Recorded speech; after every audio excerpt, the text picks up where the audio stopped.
النبي صلى الله عليه وسلم قال عن مدينته: من استطاع منكم أن يمت في المدينة فليفعل فإني أكون له شفيعا أو شهيدا. هذه أو ليست للشك، وإنما قصدها صلى الله عليه وسلم. والمعنى أن من يموت في المدينة لا يخلو من أحد رجلين، إما أن يكون محسنا وإما أن يكون مقصرا. فمعنى الحديث هو صلى الله عليه وسلم يشهد لمن كان محسنا ويشفع لمن كان مقصرا، يشهد لمن كان محسنا ويشفع لمن كان مقصرا صلوات الله وسلامه عليه. كلنا ذو ذنوب، كلنا ذو تقصير، لكن رحمة الله واسعة، والإنابة إلى الله والتوبة إليه وظيفة العمر. ركعة الإنسان الموفق لها في ظلمات الليل يكون فيها بين يدي الله، يستحي أن تشرق عليه الشمس بعد أن غربت ولم يقدر الله شيئا من الصلاة في ليله.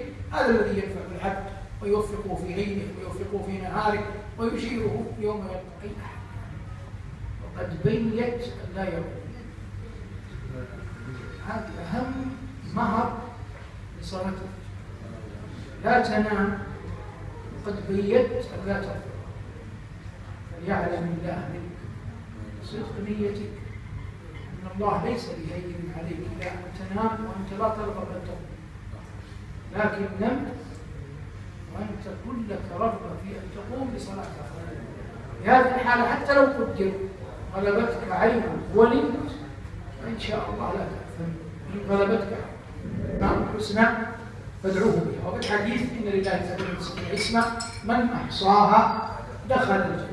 يعني أكمل ما يمكن أن يقال. عرفها وعرف العلم والعمل بها، عرفها وعرف العلم والعمل بها. إذا أذنب قال يا غفور، وإذا افتقر قال يا رزاق، وإذا توكل قال يا قوي يا عزيز، وإذا استنصر، وإذا أذنب قال يا تواب، وأمثال ذلك.